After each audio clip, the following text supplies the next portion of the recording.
Hi friends, in this video we will see how to build your own mail server using your own VPS machine on DigitalOcean and Webmin Web Hosting Manager. So if you are ready, let's start together.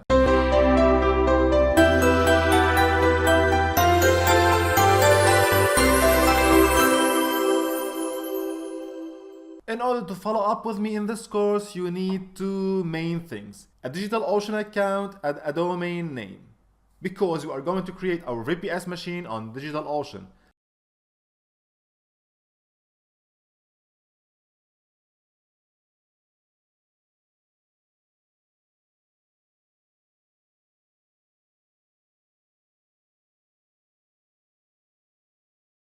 If you don't want to follow up, you can just watch the course and understand the concept so you can build your server later on.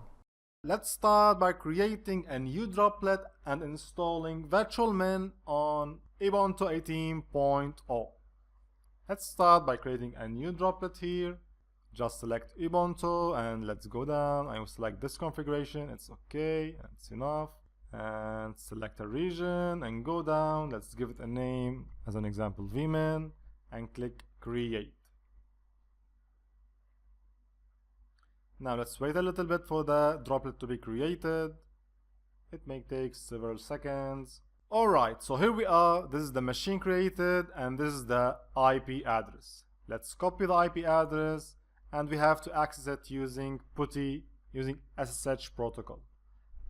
If you remember, we have to go to my email and check my credentials. So let's now open putty and paste the IP here and click open. Yes, and let's now log in using the root account, and here is the password in my email. Just paste it. It will ask you to reset the password immediately. Just enter the current password again and enter your new password and retype it. Nothing hard here, it's very simple operation. Now to install virtualmin also is very simple. Just execute this command line here to get the installation files from the virtualmin website. As I mentioned in the introduction, this is an open source software. It's totally free and it has a professional version if you want, about $6 per month. But now we're going to go with the free version. It's enough to manage our mail server. Let's get this. And now let's run the installation script. Just run sudo and give the install script and run it. It will say yes, why, and continue. It will tell you to enter a fully qualified domain name. It's a prerequisite. Let's enter it. I will say vmin.mydomain I will go to GoDaddy here. I have a domain I purchased before. It's just for testing. It's newxweb.net. Just enter here newxweb.net and run the installation. It will start downloading and installing virtualmin on my Ubuntu server. I think the installation process is very simple. It's just a bunch of commands. I will paste these commands in the description of this lecture. You can get it and go with your installation in your own environment. Now let's pause the video and I will come back when it's finished. Alright, awesome. The installation succeeded and everything is fine. You can see here it says installation completed, and to configure the server you can access it through the host name or my domain name or using the IP address. So let's test this. I will get the IP address again, and in the browser let's run HTTPS and pass the IP address, and now let's use port 10,000. I think it's 10,000. Yes, 10,000. Let's run it and it says SL warning. It's okay, we'll fix this later. And very nice. So this webmin and login screen to our server. Alright, now let's do some basic configuration to our server. The first thing I will do is to map my domain name so I can access my server using my domain and not my IP address. So let's go back to my GoDaddy and let's find my domain here, and then let's go to manage my DNS zone. We did that before. Let's go to recap. Okay, now in the a value at, just edit this and remove the park, remove the point to, and get your IP address here and simply paste it and save this record. And give your DNS some time just to migrate records and update the values. Alright, so let's test our configuration. I will paste my domain name here and let's run again.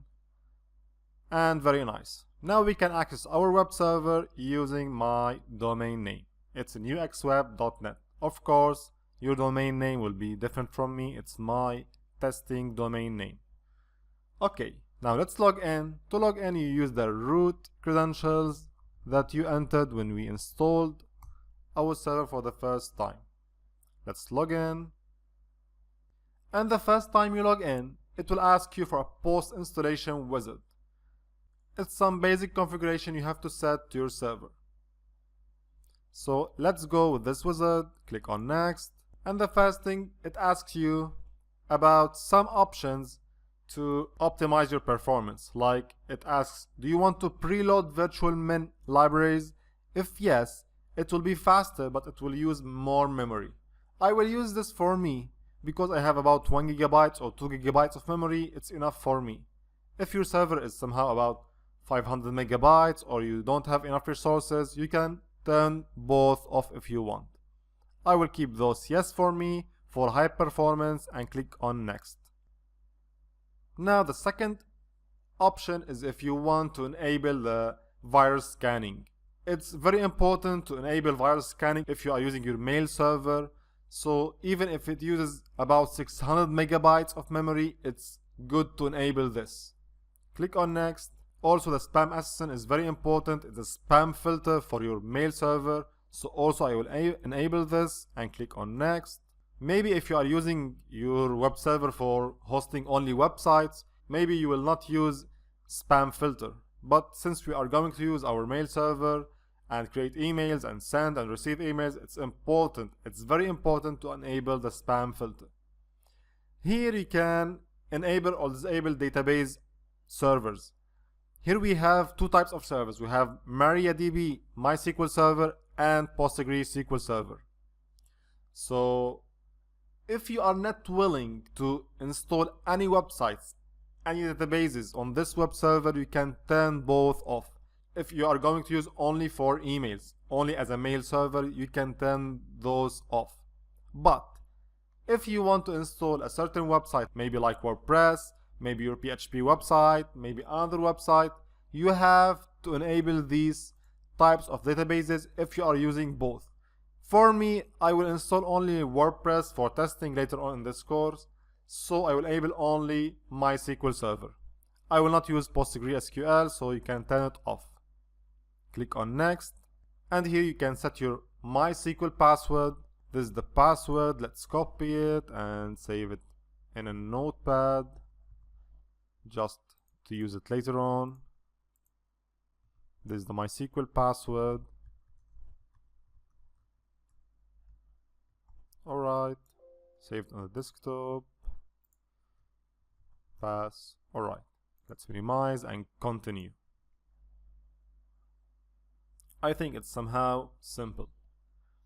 Now it will ask you about some configuration about the size of your database. For me, I will use a medium system because I'm going to install only one website for testing only. If this, as I told you before, if this is a web server where you will install multiple websites, maybe high processing websites, you will need a huge system or a large. It's up to you. It's up to your configuration. Here we are going to use a mail server and a small website, so medium is enough. Click on next. And here you can set the DNS configuration. I will keep everything as it is. My DNS zone is in GoDaddy, so I will not use this very much. I will skip the check. Alright, click on next. I will not use the internal DNS zone. And here is a very important option. It asks you to store your passwords in a hashed form or in a plain text. It's very recommended to use hashed passwords only, so your passwords will be secured. Especially if you are using mailboxes and emails, it is strongly recommended to use hashed passwords. Alright, so we are completed. Let's click on next. I think it's an easy operation, just choose the correct options for your situation. Now it will ask you to recheck your configuration for any errors or so. Let's recheck and refresh configuration, and it will check everything and tell you if there is any problem. I hope everything is fine. Okay, it's updating. Very nice. So everything is okay and my server now is working.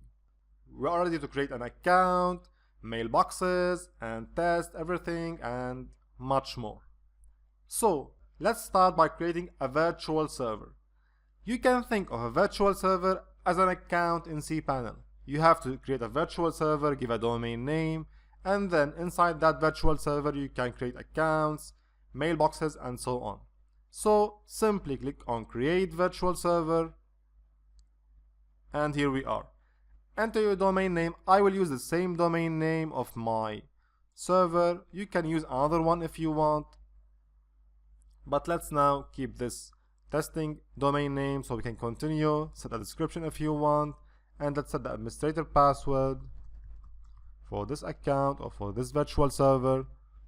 You can select a server configuration template. We have the default settings here. You can create a template and use them when you create virtual servers. I will not go on details now, and this is the default plan if you are using multiple plans, also if you are selling accounts or so on. Now you can set a custom username here or keep it automatic. I will use a custom one. I will name it UX Web. And now here in the advanced options section you can enter the contact email address, or it will use the main administrator mailbox. You can set a group name. You can set a prefix for the mail usernames. I will keep everything as automatic. It's better now. Go to enable features. Here you can set up a DNS zone. You can set up an SSL website too for this virtual server. Just take a note that this virtual server is not only for mailing. You can host on websites, databases, besides your mailboxes. So we have a lot of features that we are not concerned now on my course. Just now click on create server to continue creating our virtual server. Let's wait for several seconds. And very nice. Now we have a virtual server. You can see now we are inside the virtual server nuxweb.net. This is the domain name of my virtual server. So now we can create email boxes. Simply to do this, go to edit users and let's create a new email address. Now simply click add a user to this server. So the add user wizard will open. Let's enter an email address. I will say as an example support. The real name is maybe my name. Simply enter a password. And you can set a recovery password if you want. Let's go to the second option. You can select a home directory for this email address. Let's keep it automatic. We have the email settings. You can set this primary email address to enabled. You can add additional email addresses. Also, you can check this email for spam and viruses. It's somehow obvious options. You can set the mail forwarding settings. You can forward your mail inbox to other emails if you want. Also, it's not my concern for now. I want to configure my mail server to use it as my own mailbox. Here you can set other permissions like access to web directories, access to databases. So this user can access certain databases on your server or web directories. Okay, click create now.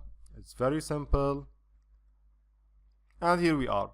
We have a new email address, support@nuxweb.net. Very nice. As you can see here, we have a login access email only. We don't need FTP and SSH and all other stuff related to websites and my server. Very nice. Let's test our email. Let's send and receive using Roundcube webmail client. But you have to know that by default, Roundcube will not be installed on this virtual main server or webmin server. So to do this, to install Roundcube, simply we go to install scripts in the left pane here, and in the available scripts tab or section, click on Roundcube and select the latest version. Also, you can install Squirrel Mail if you want, but I prefer Roundcube. So just check it and show install options, and now click on install now. Very simple. The process is automated and everything will be done automatically. Just wait a little bit. Very nice. So let's go back to virtual server details, and now we have Roundcube installed. Now to open Roundcube, let's go again to install scripts, and you will find in the install scripts section that we have installed Roundcube. Let's open it, and you can find the installed URL, which is http my domain name or your domain name /roundcube. And you can see the database is used here, nextweb_roundcube, and the public directory or the installation directory. Alright, so to access Roundcube now, just copy this URL. Let's copy it and paste it here. So here we are in Roundcube login page. I will enter my email, which is support@uxweb.net, and enter your password or my password, and let's log in. Now let's compose an email. Click compose, and let's enter my email address, and test email. This is a test email from Webmin. Let's now try to send this email. Click on send. Oops, and we have an error. It says SMTP error 454, authentication failed. If you face this error when you are using Roundcube with Webmin, I will show you a small hotfix for this. Simply let's go back to our server and go to File Manager, and let's go to Roundcube, then config, and we have the configuration.inc.php file. Just right click, go to edit, and edit this file. And here we have two parameters, the username and the password. Just remove these inputs and keep it as empty to use the credentials we are logging in with. Save this, close, and let's go back to Roundcube, and now let's send this email. And very nice, the message was sent successfully. So this was a little tip if you face this authentication problem in Roundcube with Webmin. Okay, so we send the email. Let's now go to my inbox to see if this email was received successfully.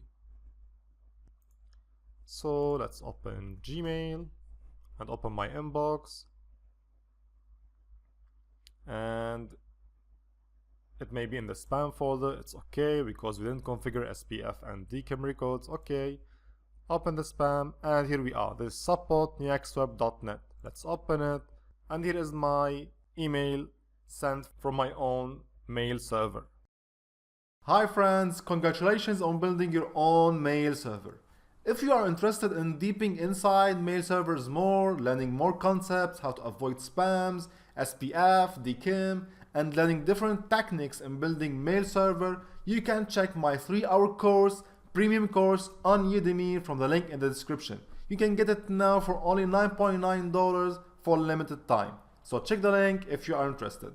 Let's now continue our course by installing an SSL certificate to our web server and securing it with a Let's Encrypt free SSL certificate. So let's continue.